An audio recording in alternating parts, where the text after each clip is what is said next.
Now I want to talk about the distinction between a covered and a naked option. And a lot of people get confused about what these terms mean. It's really simple. If you sell an option and you have a corresponding stock position, then you are covered in that trade. And the word covered really just means that you've already gotten your obligations covered. You've already taken care of them because you started the trade in a covered position. Let me show you how it would work. There's two types of covered positions. You can have a covered call and you can have a covered put. If you've got a covered call, you've got a long stock and you sell a call option. So you have a long stock and you short the call. Now, why does that give you a covered call? Think about it this way. If you sell somebody a call option, you're selling them the right to buy. You're obligated to sell. Well, what if you don't own the stock? If you don't own the stock, you got to go buy the stock. And so you're uncovered. But what if you already own the stock? If you already own the stock, you already have in your account the shares that you need to sell. So you sell somebody else that option and you're already covered because you've already got those shares there in your account. That's what we mean by a covered call. You're covered in your position.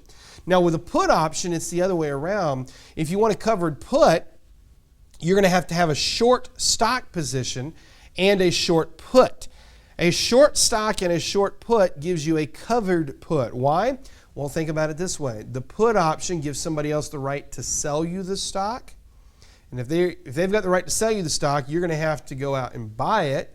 Well, why would you want to go buy the stock if the stock's going down? You wouldn't want to unless you were already in a short position.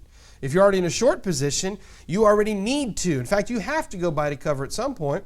So what if you sell somebody else the right to make you buy the stock at a price? Well, that becomes a covered put. And so the covered call is a long stock plus a short call. The covered put is a short stock plus a short put.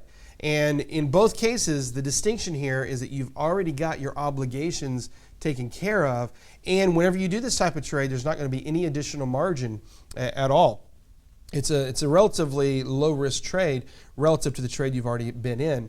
And so that's what we call a covered call and a covered put. Now, what if you don't have those positions? If you do not have a stock position, then you are what we call naked or uncovered. And yes, the term is actually naked. That's the term we use there.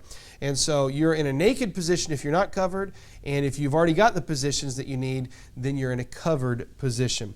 Now, if you've got a covered position, the good news, there's no additional margin that's needed. You're good to just go take the trade, and nothing else is really going to change. Your stock position serves as your margin in either a covered put or in a covered call. Either situation, your stock position is going to serve as your margin. And relatively speaking, covered positions are considered very low-risk trades. You're not taking on any additional risk by opening a covered call or opening a covered put than you already had incurred by simply taking the stock position. So covered positions are what we would consider relatively low-risk trades.